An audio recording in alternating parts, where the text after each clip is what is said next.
All right, well, Halloween is coming up again, and this seems a perfect time to talk about something that has been driving me crazy for years. What would that be? Well, I'll tell you what it is. What really drives me crazy is these goth girls that go on about The Nightmare Before Christmas and how much they relate to the characters, specifically Sally. So I'm going to go on about this, so if this is something that really offends you, you can either watch and send me a bunch of hate mail, or you can not watch and probably still send me a bunch of hate mail. So I just want to go into a little bit of this sort of thing that I see all the time, and it's always driven me crazy. And really it comes down to, did you actually watch the movie? And those of you in the scene can probably relate a little bit to this. So you'll have some goth girl go out or alternative girl or punk, emo, whatever, and they'll go out and they'll buy hundreds and hundreds and hundreds and hundreds and hundreds and hundreds and hundreds of dollars of stuff that has Jack Skellington's face on it and Sally's face on it, and Jack and Sally are holding hands.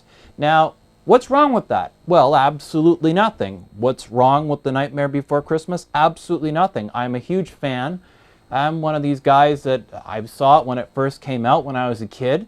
I've always been a huge Tim Burton fan. I think he's a genius, and some of you might also know that I was trained as an animator. That was a previous career way back when. So I have nothing but love for any of the stuff that Tim Burton has done, and I think that his stories are beautiful and his characters are beautiful. And this is one of the reasons that this stuff kind of pisses me off when I see this. And I'll go into a little bit of some of the things that just absolutely drive me nuts that I see with these goth girls and guys, but mainly goth girls. Sally is a big part of this, and I see this all the time. And this is, and some of you I'm sure have heard this, and if you haven't, well, frankly, you're lying. I hear this all the time. I identify with Sally, and the reason I identify with Sally is because I'm completely helpless, and I have no help, and nobody understands me, and I'm a broken rag doll just like Sally, and Sally is just, you know, she is so completely alone and helpless, and she has nobody to help her, and she can't do anything on her own because she's always falling apart. That's not Sally! That's not Sally! Have you actually watched the movie, for God's sakes? She's quite possibly the most proactive character in the entire movie! For crying out loud! Jack is a character that, if you want to really split hairs, he's basically having a midlife crisis, and he's looking for something to excite his life a little bit. And by this, I don't mean Viagra. So he stumbles upon Christmas Town. He goes, hey, you know what? I've never seen anything like this before. And he gets all excited. But Sally knows Jack really well. And she has a pretty good handle, an excellent handle on Jack's personality. And the thing about Jack is Jack kind of has tunnel vision. So when he gets excited about something, he goes all out. And he's a very attractive personality in that way. But one of the things that Jack has the tendency to do is, you know, he has blinders on, right? So when he goes and he gets excited about something and he starts to do it, he doesn't really think about the ramifications of what he's doing. And frankly, none of the other characters do either, right? So he stumbles into Christmas Town and he falls in the tree, and then he goes and he sees all the presents, and he gets this kind of distorted idea of what Christmas Town is, and he doesn't really do any additional research. He sees it once and he goes, hey, you know what, I've got this, I could do a better job than this. And he doesn't really understand what Christmas is about. He does, but he doesn't, right? So he doesn't really do his homework. And he goes back to Christmas Town, or he goes back to Halloween Town, and he says, hey, look at this fantastic place that I've been, and I had no idea that there was this Christmas Town, and we should do it, and this is great, and there's presents and all this. And he's only been there once, and it's a complete accident. It's a complete accident and a complete fluke. And of course, The mayor gets extremely excited, but he doesn't ask any questions. Oh, I fully endorse it. We should do this at once. And Jack says, well, wait a minute, you don't understand. Although Jack doesn't really understand either. But everybody gets really excited, and nobody actually is asking well, what is this Christmas? What is this Christmas town? What is this? Well, what does it entail? You've only been there once. Have you given any thought about what this is, maybe? How we're going to do it? And it's already being done there, and we've never done it before. Maybe we should go and do some homework. Hell, it's a municipality. Maybe we should do a study. There's plenty of taxpayer dollars around. I mean, at least the mayor's honest. I mean, he turns around when he's knocking on Jack's door looking for Jack, saying, come on, Jack, I'm only an elected official. I can't make decisions by myself. And he's the one saying, hey, let's do it. And then everybody at the town hall meeting is, let's do it. And the only character that kind of sees where this is going at all is Sally. So Sally knows that Jack is the kind of guy that gets tunnel vision and that he doesn't really think things through when he gets all excited.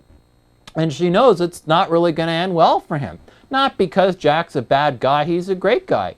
And not because the townspeople are bad. Well, bad in the evil or near-do-well in a in a harmful sense, as opposed to just harmless evil, if you want to call it that.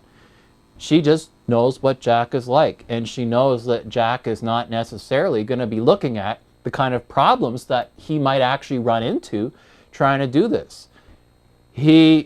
So what ends up happening is it gets distorted. Nobody else is actually really taking any time to question Jack about it, to make sure, hey, Jack, we just want to make sure that you're okay. We want to make sure that you're safe. I mean, there's certainly concern when he locks himself up and he's in a depression, but they're not actually necessarily thinking that anything is amiss when he comes up with Christmas Town. And, Sally is very happy for him, that he's excited about it, but she doesn't want to see him get hurt. And she knows he is going to get hurt because he's going to barrel forward with this, and he's not going to think about the various things that can go wrong. And of course, everything does go wrong, right? I mean, Lock, Stock, and Barrel kind of get wind of it, and they get this idea that they need to kidnap Santa Claus, who they think is Sandy Claus. And then Oogie Boogie gets involved, and then everything becomes a big mess. And, Sally's the only one that kind of sees that there's all these opportunities for Jack to kind of trip on his own excitement, and of course everything gets out of hand, right? Santa gets kidnapped, Lock, Stock, and Barrel get in way over their head, and Jack is just completely in the thick of it, and Oogie Boogie is just like this. Oh, this is great. I'll kidnap Santa Claus, and Jack will come, and you know what I mean. But Sally sees all of this, and this is why this gothic, oh well, I identify with Sally because I'm helpless. She is, as I say, not helpless, and not only is she not helpless and the most proactive character, I would say, in the entire movie, she is also extremely resourceful. And she's just as stubborn as Jack is to try to make sure that he has the information that he needs to make an informed decision. And on top of that, I mean, Jack is so excited. I mean, he blows her off. If you watch the movie, Sally goes up to Jack a number of times and says, listen, hey, I have this bad feeling about this, and have you thought this through? And Jack is just kind of in his own little universe, and he's not thinking about this at all. So she has to up the ante. And the other thing about Sally is people, again, you hear these goth girls go, oh well, she's always falling apart.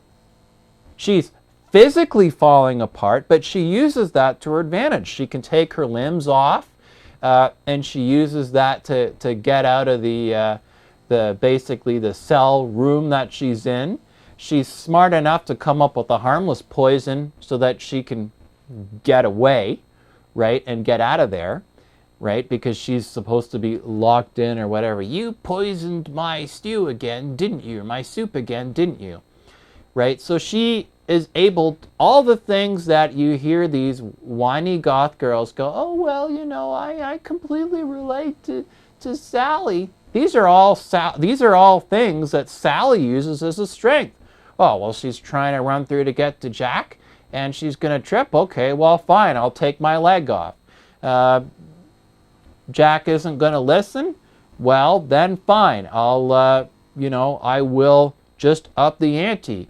And she will talk to whoever she needs to talk to. She'll remove a limb or a body part if she has to achieve her aim. She'll use her body parts, like a leg or whatever, as a distraction tactic. She'll do whatever she needs to do to get her mission accomplished. And that's a very admirable, very attractive trait. And I think that it's pretty obvious. But apparently it's not that obvious to these goth, emo, alt girls, women, and so on. I'm just going to say girls. It's like, have you watched the movie at all? And on top of that, why would you want to insult yourself like that? You're saying, let's take away the whole idea. Let's just take away the not understanding the whole point of what The Nightmare Before Christmas is about. And we'll forget about the fact that, these women have the wrong idea about Sally and they've completely missed the point. Let's strip all that crap away for a moment. We'll strip that away and we'll just concentrate on the identification logic, if you want to call it that you hear these goth girls say. 1, oh, well, I'm helpless. Do you want to identify as being helpless? So you're saying that you want to consider yourself a victim? So that's not a very healthy thing to say about yourself, that you want to take a passive position in life.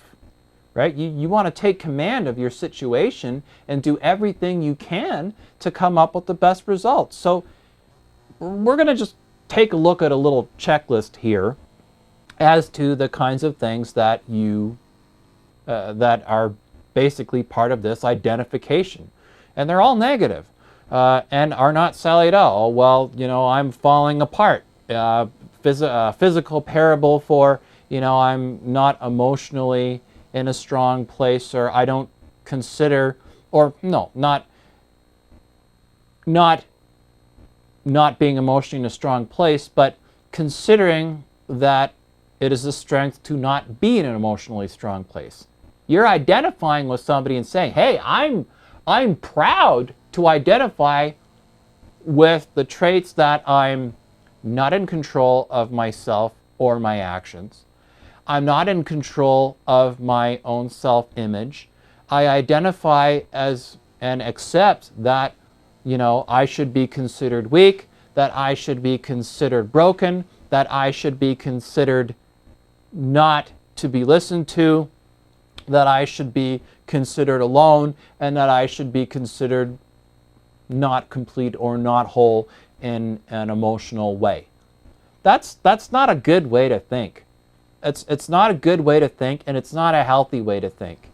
And I find it really disturbing that these movies are being watched that have a lot of extremely positive traits. And, people are looking at the window dressing. They're like, oh, well, Tim Burton and all these sort of gothic what have you. And I think that Tim Burton would agree with me that a lot of these people are missing the point. These are movies that are parables for, the way people's emotions are. And I think that Tim Burton goes to a lot of trouble to show that differences are strengths. And there's a lot of thought that goes into it, right? I mean, Jack, here's a guy that Jack is also really good at bouncing back. I mean, when everything goes to hell, he beats himself up and he has his own song about it. He beats himself up, but then he kind of, while he's beating himself up, very quickly he goes, well, hey, you know what? I left some stories they could tell. That's cool. I felt myself in a way that I haven't in a long time. Hey, that's cool. And I did something that nobody else has done. I left stories that people could tell. I did something different. Hey, you know what? That's actually not so bad. You know what? Okay, so I screwed all this stuff up and it didn't go the way I wanted. And, that really sucks. But hey, I learned a bunch of stuff. That's good. And he doesn't need any prompting for that. He doesn't. He kind of comes to that realization on his own. He beats himself up and then he goes, well, hey, wait a minute. You know what? Even though all this crappy stuff happened and that's not what I wanted, a bunch of good stuff came out of it too. And gee, I never meant for this to happen, but you know what? I could still fix it. You know what? I'm going to go and fix it. And he does. And he goes and he deals with Oogie Boogie and he fixes everything and there's a happy ending. That's a positive trait too, right? Jack recognizes eventually that, yeah, he's made a mistake, and he kind of beats himself up, but then he takes ownership of that mistake and he fixes it. That's a positive trait. That's a positive trait. All the characters have positive traits. Even Lock, Stock, and Barrel. I mean, they do some pretty horrible things. I mean, they kidnap Santa Claus, and they are doing all this stuff in the hopes that they're going to impress Oogie Boogie, but even they kind of feel bad about it and eventually do the right thing and help fix things. So all the characters go through an arc of realization, and I think that's really important. And I think that that's a big part of the story, that it's okay to feel sad about stuff. It's okay to kind of feel like you're in a rut. And it's okay to not feel great about yourself. So what? You're dead and, maybe you've got some missing limbs and you have to sew it on all the time or whatever. But they don't wallow in self-pity. They don't blame other people. That's the one thing that I think is really, really interesting about a lot of the protagonists in a lot of Tim Burton's movies, particularly The Nightmare Before Christmas. You ever notice that none of them actually blame anybody else for their problems? I mean, hell, look at Twitter. That's all anybody ever does. You can sit around and say, mathematically speaking, 2 + 2 = 4, and some moron will turn around and say, well, actually it's 5 because 85,000 people in our alternative facts group have decided that majority rules and therefore 2 + 2 = 5. Okay, so you're going to go to an engineer and say, hey, you know what? We've decided by committee that 2 + 2 now = 5. So all of the engineering mathematics that you've done to calculate the stress load of your aircraft is now therefore wrong. So you're going to go by our math, and then because we've decided that now the majority of people have decided that 2 + 2 now = 5 and not 4, that we are going to will it that your airframe is going to go up and is not going to collapse. Like, give me a break. Give me a break. Science is science. Law is law. 2 + 2 does not = 5. 2 + 2 = 4. Math is not an opinion. It is absolute. And you can't repeat the same thing over and over and over and over and over because you're offended that the facts don't jive with what you want. If I had my way, I'd be sitting around with a fleet of 100,000 Jags in the parking lot. But because I don't have it, does that mean that gives me the right to turn around and act like the sky is green when it's blue? No, it doesn't. And I think we have too many people that skim stuff and they Google it and they think they're an expert on everything there is and they don't know shit about shit, and they'll sit and they'll start arguments, and we seem to live in this culture of ignorance. And it's really starting to drive me crazy. I think it's driving a lot of people crazy. But then they go online and they don't really have anything that they can say about it, because then they have this mob of woke people that are offended by everything because they have nothing better to do. Facts are facts. 2 plus 2 does not equal 5. 2 plus 2 equals 4. If you are going to formulate and then confusing facts for opinions and then just repeating, oh, well, that's your opinion. Math is not an opinion. It's a fact. And you might ask what this has to do with Sally and The Nightmare Before Christmas. And what it has to do with it is this fetishization of the surface level, where you look at something and you take what you want to get out of it and nothing more, and then you turn around and you don't bother to do your homework on the rest of it, and then you open your mouth and you should be feeling like a complete idiot because you're spewing utter nonsense that has nothing to do with anything and is completely incorrect. But because you've got 100,000 other morons on Twitter or Facebook or Instagram or what have you backing you up, you don't have to feel embarrassed because you're sitting around spewing a bunch of garbage that is factually incorrect. This is not going to help you. If you join the RCMP, you have to take a PAIR exam. It is a physical evaluation of your fitness level. And some people complain about this. Why do you have to take a fitness test? Well, if you have somebody that you have to go and arrest them, they're probably not going to go quietly. You need to be fit enough that you're able to deal with a ground pursuit and be able to catch them and bring them to justice. You can't just go, oh, well, I'll deal with it later. You need to be fit enough to do that job. The reason that the PAIR exam exists is to make sure that you're able to run and go over obstacles and be strong enough after having your cardio burned up to be able to effect an arrest, which is what the push-pull machine is for. That you would rather not have to do it does not mean that it's any less necessary. If you want to be a police officer, you need to be able to physically effect an arrest in circumstances that are not always ideal, and most of the time they're not going to be ideal. You just have to deal with it and accept the facts as they are. And that is the same in all walks of life. All walks of life. And the problem is we just have too many people and not enough people are backing up on it. And this is a problem. And this is, I mean, I'm sort of having a little bit of fun with this goth Nightmare Before Christmas thing, but you know, it's a real problem. Yeah, the design of the characters is very cool and Tim Burton has a beautiful aesthetic. But how can you watch The Nightmare Before Christmas or Corpse Bride or Edward Scissorhands and not get a sense of the humanity of it?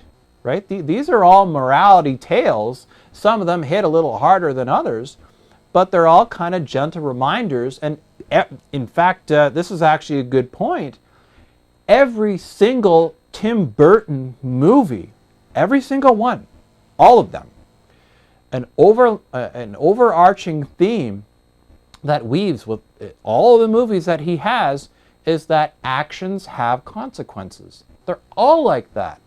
The Nightmare Before Christmas is a movie about actions having consequences when you don't think things through.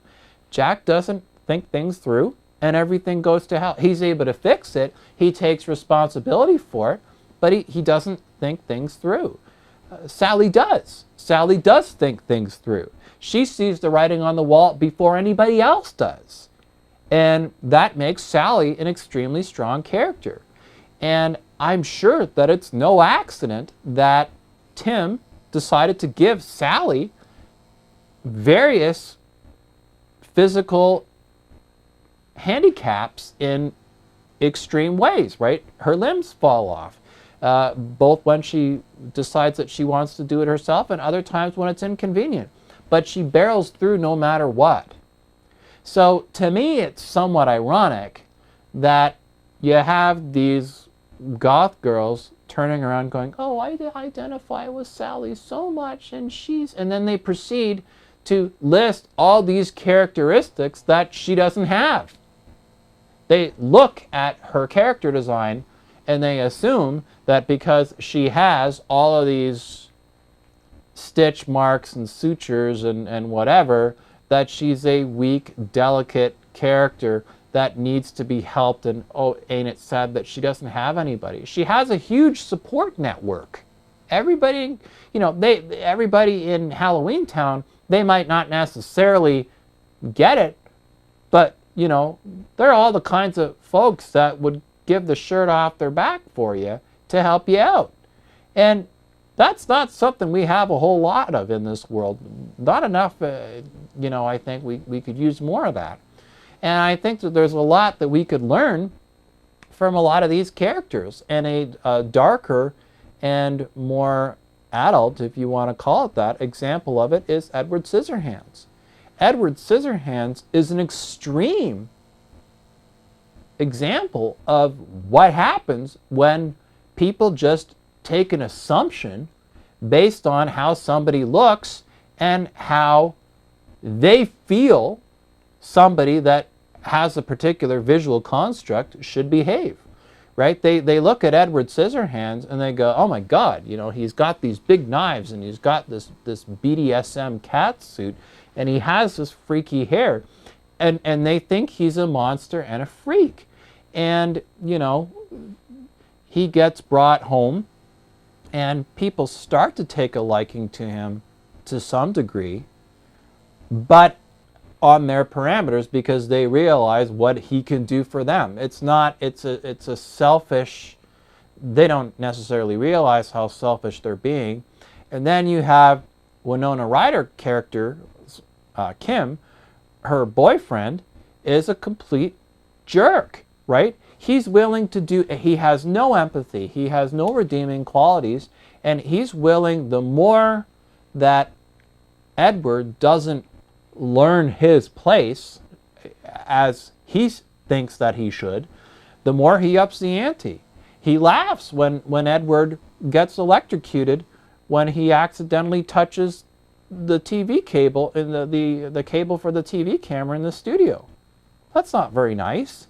And then as he gets closer to Kim, he starts to get threatened, and he's perfectly willing to frame Edward, knowing that he is a nice, naive, honorable guy, and he's perfectly willing to exploit Edward's love for Kim in order to get his way.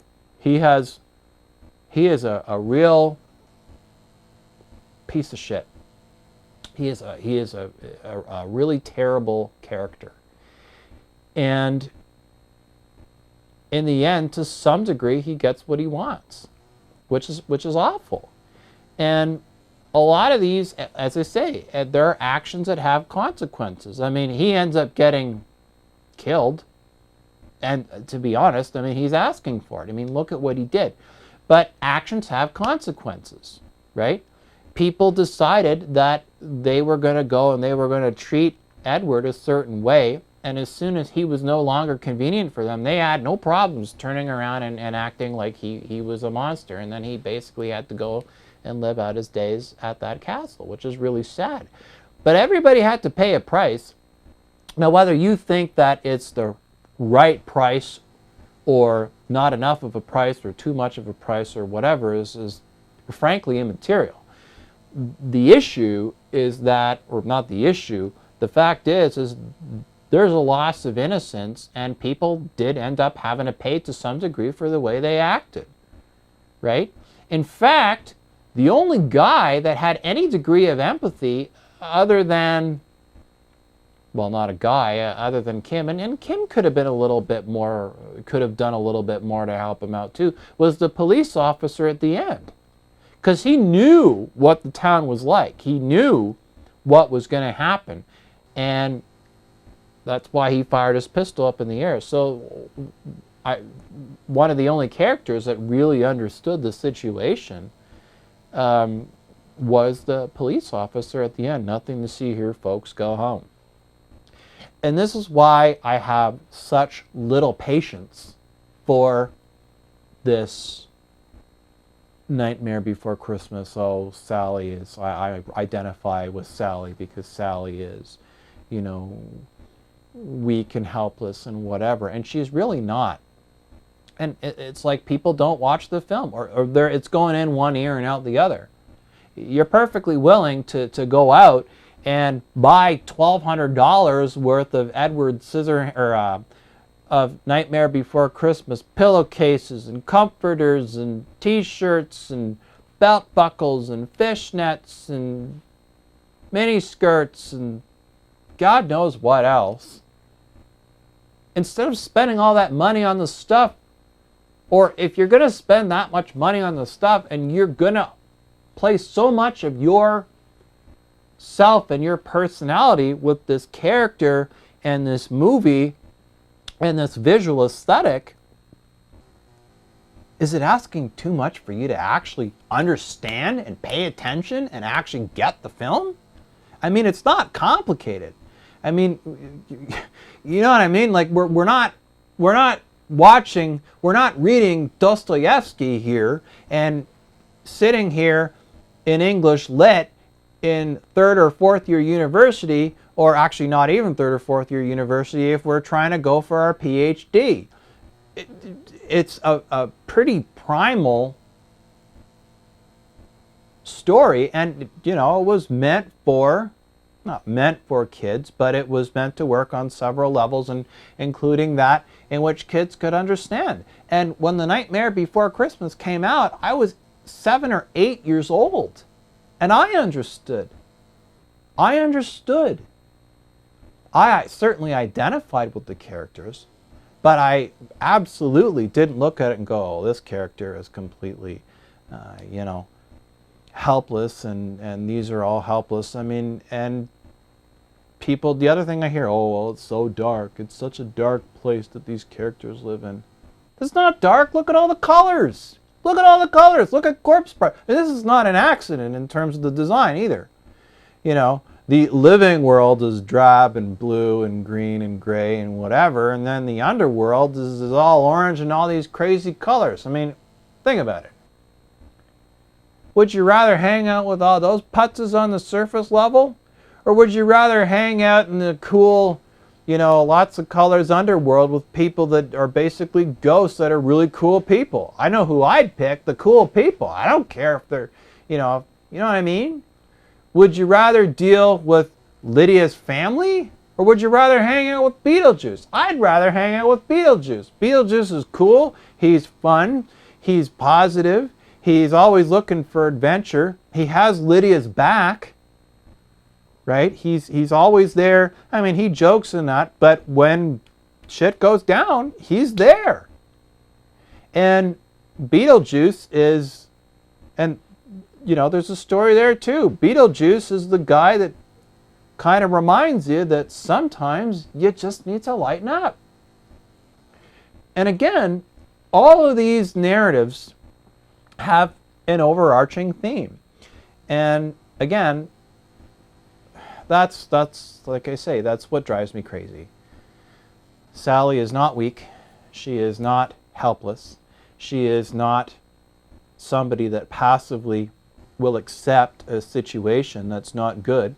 You know, she'll get up and she'll do something about it. She will take the time to assess a situation and formulate a plan. And if she knows that somebody is basically plunging themselves into a world of hurt, she will do, as a friend, what she needs to do. You know what I mean? And Jack eventually understands this, you know, and obviously it's implied at the end that they become more than friends. But he knows, he understands, he learns, he knows he learned, and everybody grows. But, and again, it's not just this movie, which I'm using as an example. I mean, I see a lot of people that identify with the visual and they have absolutely no idea what the movie's about. I mean, I've gone to movie theaters and people laugh at inappropriate parts. They think it's funny in a serious part of a movie when something terrible happens. There's no empathy, there's no understanding, you know, or relation to the characters, and a lot of the time the narratives are not that complicated. There's no reason to not get it. And I find this very concerning. I find this extremely concerning, especially when a lot of thought is put into these narratives. And these are things that I don't know. These are just things that drive me crazy.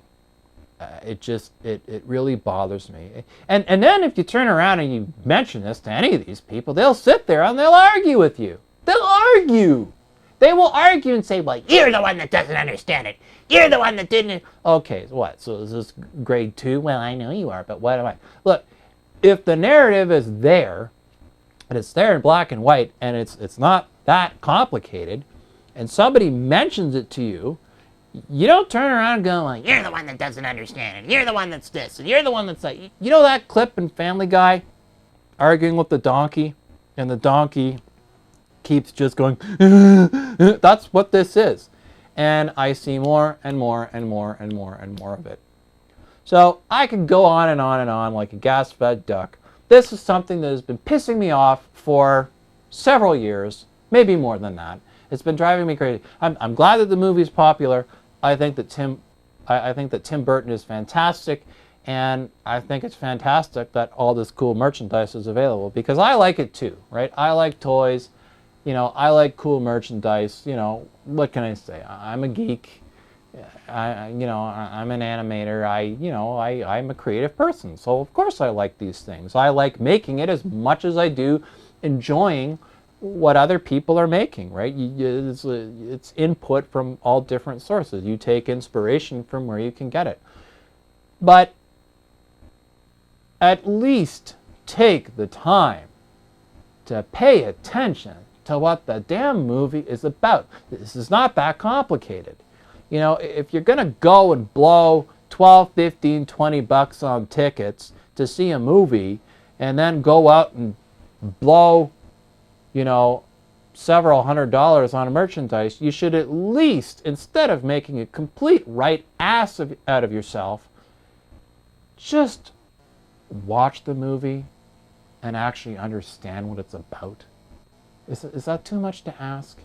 And if you don't understand the movie, don't go out and make a complete ass out of yourself. When you go out, as a goth girl, and you go, oh, well, I completely identify with Sally because she's, so completely weak and blah, blah, blah, blah, blah. You sound like an idiot. You sound like an idiot. Do you want to sound like an idiot? Do you want to be an idiot?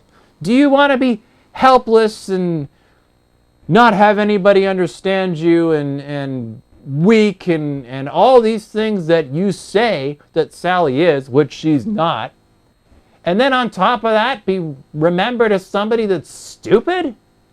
The world has enough stupid people. We don't need to add to it. We have enough people that are walking around with an IQ of 6, that the only way that you can get enough IQ points to register on any kind of an exam is to measure it cumulatively in a census in some area of an entire city in a metropolitan area. We have enough stupid people. Don't add to it. By all means, go around and keep wearing the Nightmare Before Christmas and the Sally t-shirts and the sweatshirts and the merch and the plushies and all of that. That's all great. Just don't be an idiot about it. Anyway, that's my rant, and I'm sticking to it. Sally's smart. She's proactive. She's a cool character. And if you turn around and you think that she's anything other than that, I think you're an idiot too. That's about it. Anyway, assuming I haven't completely ticked you off, or even if I have ticked you off, I'm going to shamelessly ask you to subscribe. Because this was a very long essay, and either you A, don't have enough booze, B, don't have enough stuff to do, or C, which is the most likely one if you're anything like me, procrastinating on stuff that you should be doing. So as long as you're procrastinating, you may as well procrastinate and subscribe to my channel and listen to all the other bullshit that I have to say, and it might A, entertain you, and B, might educate you, and C, at least will help you pass the time. Have a good one.